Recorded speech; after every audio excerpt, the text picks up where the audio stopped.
எப்பா ஒரே வெறுப்பா இருக்குப்பா சாமி. இந்த டெலிவரி ஆகுற வரைக்கும் என்னன்னு தான் நான் காலத்தை கடத்த போறேனோ தெரியல. கை காலை கட்டி வச்ச மாதிரி இருக்கு. இப்படியே எத்தனை நேரம் அப்படியே உட்காந்துக்கிட்டே கிடக்குறது, படுத்துக்கிட்டே கிடக்குறது. வேற வழி இல்லடி. இப்ப இருக்க லேடிஸுங்க எல்லாருமே கன்சீவ் ஆயிட்டா கைதி மாதிரி தான், வேற வழி கிடையாது.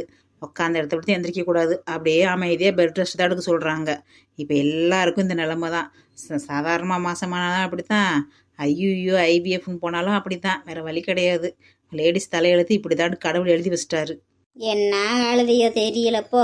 இப்போ இருக்க காலமே களி காலமாக இருக்குது. நாங்களாம் மாசமாக இருக்கும்போது அம்புட்டு வேலையும் செஞ்சுக்கிட்டு இருந்தோம். அப்படியே நடந்துக்கு இருக்கும்போதே பிள்ளைய பத்துருவாளுங்க.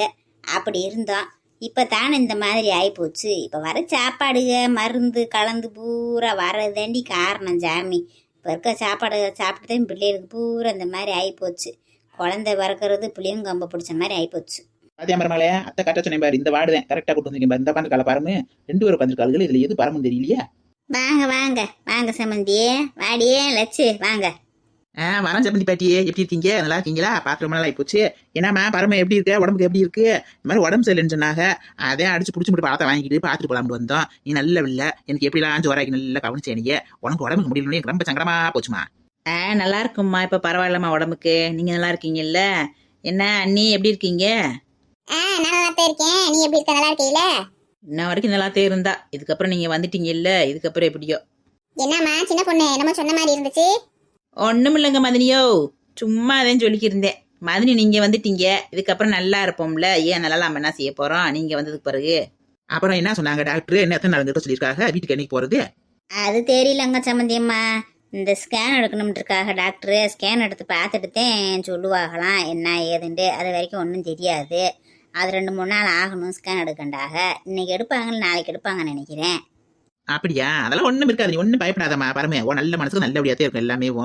அது ஸ்கேன் எடுத்து பாப்பாங்க, பார்த்துட்டு எப்படி நல்லா வரமுண்டு அது தக்கன மாதிரி மாத்திரை மருந்து கொடுத்து வீட்டுக்கு அனுப்பிச்சு விடுவாங்க. வேற ஒன்றும் இருக்காது, நீ ஒன்றும் பயப்படாது. எங்க புருஷனை காணால? ஆமா, இந்த கிளவி போய் பார்த்துச்சு. அவன் நல்ல மனசு திறந்து 5 நேரமா திறந்து காமிச்சா இது போய் பார்த்துட்டு வந்துச்சு. இது ஒரு ஆள்றாண்டு உலர் வாயை வச்சுக்கிட்டு எங்கப்பா உலரிக்கே இருக்கும். ஏண்டி லட்சு, உங்க ஆத்தால சத்தம் போட வேண்டியதாண்டி நீயே.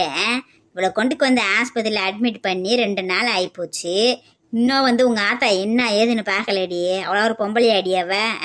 நாளைக்கு உடனே ஆஸ்பத்திரியில் சேர்த்து உன் மாமியா அப்படி பார்க்காம வந்தா இருக்க வீட்டில் இருந்தா உன் ஆத்தா சும்மா விட்டுருவாளாடி? அவங்க என்ன செய்வாங்க? அவங்க உடம்பு முடியாதவங்க, அவங்களே ஹார்ட் பேஷண்ட்டு. ஆஸ்பத்திரிக்குலாம் வந்தால் இன்ஃபெக்ஷன் ஆகும் செய்யும்னு சொல்லி வராமல் இருப்பாங்க. அதுக்காக அவங்க வைய முடியுமா? என்ன சம்மந்தி படி சொல்றீங்க? சம்மந்தி வந்து இன்னும் பார்க்கலையா பரம? இது நான் கூத்து. அதெல்லாம் மருமக ஆஸ்பத்திரியில் அட்மிட் பண்ணி கிடந்தா மாமியா வந்து பார்த்தானே ஆகணும். பார்க்காம எப்படி? நாளைக்கு எல்லாச்சும் ஒன்று உடம்பு சரியில்லாம ஆஸ்பத்திரியில் சேர்த்துருந்தா நான் வராமல் இருப்பேனா? அத்தே என் மனசு தாங்குமா? நான்லாம் கஞ்சி கூட குடிக்க மாட்டேன். என் மருமக கூடயே நான் கிடப்பேன். ஆமா ஆமா, நீ ஏன் வந்து கிடப்ப எனக்கு தெரியாது. எனக்கு வாங்கிட்டு வர பழங்களை எல்லாத்தையும் உட்காந்து திங்கிறதுக்கு வந்து என் கூட உட்காந்துருப்பேன். அதுக்கு தண்ணி வந்து உட்காந்துருப்பேன். இல்லாட்டி நீ என்ன மேல இருக்க பாசத்துல இருந்து உட்கார போற? என்னடி அவ ஹார்ட் பேஷண்ட், ஊர்ல உலகத்துல இல்லாத ஹார்ட் பேஷண்ட்டு. அவன் ஓப்பன் சர்ஜரி பண்ணிட்டு அசால்ட்டா நடந்துக்கு திடுறாங்க, வேலை வெட்டி வாத்துக்கு திடுறாங்க. உங்க ஆத்தாளுக்கு சும்மா மைல்டு அட்டாக் வந்து ஆஸ்பத்திரியில் சேர்த்து நல்லா ஆகி போயிட்டா. இப்போ நல்லா திரிகிறா. அவள் ஹார்ட் பேஷண்ட் ஆகும். அவன் எம்பிட்டு ஆப்ரேஷன் பண்ணவங்களாம் எம்பிட்டு வேலையை செஞ்சுக்கிட்டு அசால்ட்டா திரியிறாங்க. இவனை அடிச்சுக்கு திடுறான். நீ உங்க ஆத்தாளுக்கு சப்போர்ட்டு. நீயும் ஆத்தா மாதிரியே இருக்கியடி. அப்படியே போ. என்ன பண்ண சொல்றீங்க நீங்க? அதுக்காக நீங்க அம்மா போய் சண்டை போட சொல்றீங்களா? நீங்க அவங்க இஷ்டம் தான் வந்து பாப்பாங்க. அவங்க வந்து பாக்குற மாதிரி மருமக நல்லா ஆசையா நடந்திருக்கணும், மாமியா மேல பாசமா இருந்திருக்கணும். அப்பதான் வருவாங்க. அப்பனா இதுல இருந்து தெரியல அவங்களுக்கு மருமகளை பிடிக்கலன்னு சொல்லிட்டு சும்மா ஆசையில அவங்க வந்து வழியா பாரு பாருன்னு சொல்றீங்க. நல்ல அழுக்கடி கழுமட்டு மண்ட. நீ எல்லாம் ஒரு ஆள்றாண்டு கொஞ்சம் கூட ஒரு பாசம்ன்றது இல்லை. ஆத்தாளுக்கு மகளுக்கும் நம்ம அப்பத்தா பேசுறாங்களே, அவங்களுக்கு நான் மரியாதை கொடுத்து பேசணும். சரி அப்பதான் நான் எடுத்து சொல்றேன்னு பேசுறான்வாரு. எப்படி எடுத்துரிஞ்சு பேசுறாவாரு? ஏமாச்சி பேசாம விடுங்கம்மாச்சி. இதெல்லாம் ஒரு ஆள்றான்னு இதுகிட்ட பேசிக்கிட்டு நீ அவங்க ஆத்தா மாதிரி அது வினையம் கொடுத்தாதானே இருக்கும். எதுக்கு தேவையில்லாம பிரச்சனை பண்ணிக்கிட்டு இருக்கீங்க? விடுங்க. என்ன நடக்குதுங்க? பேஷண்ட் முன்னாடி என்ன சண்டை போட்டுருக்கீங்க தேவையில்லாம? அவங்களுக்கே ப்ளீடிங் பிரச்சனால வந்து அட்மிட் ஆயிருக்காங்க. அவங்க ரிலாக்ஸா இருக்கணும், டென்ஷன் ஆகக்கூடாதுன்னு சொல்லி நானே ஒரு வாரம் அட்மிட் பண்ண சொல்லியிருக்கேன். இங்க வந்து சண்டை போட்டுருக்கீங்க. என்ன நினைச்சிட்டு இருக்கீங்க நீங்க? ஃபர்ஸ்ட்ல வெளில போங்க. ஆமா டாக்டர் அம்மா, சண்டையில ஒண்ணும் இல்லம்மா, சும்மா சின்ன வாய் தகராறுதேன். அவங்க அப்பதான் அவன் பேத்தியும் பேசிக்கிறாங்க, வேற ஒண்ணும் இல்ல. சண்டையில ஒண்ணும் இல்லம்மா. ஏமா வாய் தகராறு சண்டை போங்கம்மா, வெளில போய் பேசுங்கம்மா. யாரா இருந்தாலும் இங்க பேஷண்ட் கூட ஒரு ஆள் மட்டும் தான் இருக்கணும், மத்தவங்க வெளில போங்க. இதுதான் சொன்னேன் நான். எங்க அம்மாவே பார்க்க போல, நம்ம இடத்துக்கு பார்க்க போனது பிள்ளைலாம் தேவையில்லாம நெட்டச்சின்னு சொன்னேன். இந்த கிளடி சும்மா இருக்காளா? சும்மா இருக்க மாட்டாப்ல. வா வா வான்னு கூட்டு வந்து நம்ம அம்மானத்தை வாங்குறா. சரி ஏத்த இந்தாங்க பழம், அவட கொடுத்துட்டு வாங்க. ஏமாடி பாருமே, நீ ஒன்னும் மனசுல வச்சுக்கிறாதம்மா. அந்த பிள்ளைய பத்தி தெரியுமில்ல, ஹெல்மெட் மண்டதான் பெருசு, அதுக்கு மூளையே கிடையாது. எத்தனாலும் பேசி கிடக்கும். இந்த பழத்தை ஜூஸ் போட்டு குடிமா. நான் வெளில போய் வெயிட் பண்றோம். டாக்டர் அம்மா வயிறாகல, நாங்க வெளில போறோம். சரிங்க சம்மந்தி பாட்டியே, நீங்க ஒன்னும் மனசுல வச்சுக்கிறாதீங்க. அது உங்க பேத்தி தானே, அது அப்படித்தான் பேசும். அதுக்கு அழுது அதெல்லாம் நீங்க மனசுல வச்சுக்கிறாதீங்க. நான் வெளில இருக்கேன். என்ன பரமே, எப்படி இருக்கீங்க? உடம்பு எப்படி இருக்கு? இப்போ ப்ளீடிங்லாம் பரவாயில்லையா? ஸ்டாப் ஆயிருக்கா? இப்போ பரவாயில்ல மேடம், கொஞ்சம் கம்மியாக இருக்குது. கொஞ்சம் லைட்டாக தான் அப்பப்போ வருது. கொஞ்சம் பரவாயில்ல மேடம். ஓகே ஓகே, நாளைக்கு ஸ்கேன் எடுக்கணும் உங்களுக்கு. ரெடியாக இருங்க. நாளைக்கு ஸ்கேனில் பார்த்துட்டு தான் நான் 100% எப்படி இருக்குன்னு சொல்ல முடியும் குழந்தை வந்து. அதனால் நீங்கள் எப்பயுமே கவனமாக தான் இருக்கணும். ப்ளீடிங் கம்மியாயிருச்சு, நம்ம இதுக்கப்புறம் ஃப்ரீயாக இருக்கலாம் அப்படிலாம் இருக்கக்கூடாது. இதுக்கப்புறம் நீங்கள் எப்பயுமே பெட் ரெஸ்ட் தான் இருந்தால் ஆகணும், வேறு வழி கிடையாது. அட்லீஸ்ட் ஒரு 7 மாதத்து வரைக்கும் நீங்கள் ரொம்ப கவனமாக இருக்கணும், புரியுதா?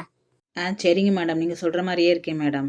அப்புறம் பாட்டிமா, நீங்கள் தான் பார்த்துக்கணும். அதிக நேரம் உட்காந்துருக்க வைக்காதீங்க. சாப்பிட்ற நேரம், டீ குடிக்கிற நேரம், ஏதாவது ஸ்நாக்ஸ் சாப்பிட்ற நேரம் போக மற்ற நேரம் படுத்து தான் இருக்கணும். அதிக நேரம் உட்காந்துருக்க கூடாது. தேவையில்லாமல் உட்காந்துட்டு இருந்தாலும் ப்ளீடிங் ஆகும் சொல்லிட்டேன் நான். இந்த ப்ளீடிங்லாம் கம்ப்ளீட்டாக ஸ்டாப் ஆகிற வரைக்கும் உங்கள் பெட் ரெஸ்ட் தான் எடுக்கணும், படுத்தே தான் இருக்கணும். சாப்பிட்ற நேரம் தவிர மற்ற நேரம் எல்லாம் படுத்துருக்கணும், ஞாபகத்தில் வச்சுக்கோங்க சொல்லிட்டேன். சரிங்கம்மா நான் அப்படியே சொல்கிறேம்மா. அந்த பிள்ளை தான் பொழுதன்னைக்கும் படுத்தா முதுவெல்லாம் வலிக்குது அம்மாச்சி, கொஞ்ச நேரம் உட்காந்துருக்கேன்னு சொல்லிச்சு. அதனால தான் உட்கார சொன்னேன். இனிமேல் படுத்து வைக்க சொல்கிறேங்கம்மா. வேற வழி இல்லைம்மா பரமே, நீ வந்து குழந்தைய நல்லபடியாக பெற்றெடுக்கணும்னா கொஞ்சம் கஷ்டப்பட்டு தான் ஆகணும், படுத்து தான் இருக்கணும், வேற வழி கிடையாது. உட்காந்துட்டுனா கூட ப்ளீடிங் ஆகும். அதனால நீ வந்து மேக்ஸிமம் படுத்து தான் இருக்கணும், புரியுதா? சரிங்க மேடம். நாடி இது படுத்தே கிடக்கணுன்றாங்க, உட்காரக்கூடாதுன்றாங்க. எத்தனை நேரம் படுத்தே கிடக்க முடியாதுக்காண்டி? ஆமாம், டாக்டர் அம்மா கூட அவங்கவுங்க நேரத்துக்கு இந்த மாதிரி பேசுகிறாங்கடி. என்ன பண்ணுறது? இவங்களே தான் நம்ம ஃபஸ்ட்டு ப்ரெக்னன்சி கன்ஃபார்ம் பண்ண வந்தோம்ல, அப்போ நாங்கள் கேட்டோம், இந்தியன் டாய்லெட் யூஸ் பண்ணலாமா மேடம், எங்கள் வீட்டில் வந்து இந்தியன் டாய்லெட் தான் இருக்குது அப்படின்னு கேட்டதுக்கு, அதெல்லாம் யூஸ் பண்ணலாம், ஒன்றும் பிரச்சனை இல்லை அப்படி இப்படின்ட்டாங்க. நாங்கள் கூட கேட்டோம், வெஸ்டர்ன் டாய்லெட் ரெடி பண்ணால் கூட ரெடி பண்ணிக்கலாம்னு சொல்லிட்டு மாமா கேட்டார். அதெல்லாம் ஒன்றும் பிரச்சனை இல்லை, ஓடலாம், ஒடியாரலாம், படி ஏறலாம், இந்தியன் டாய்லெட் யூஸ் பண்ணலாம் அப்படி இப்படின்னு சொல்லிச்சு.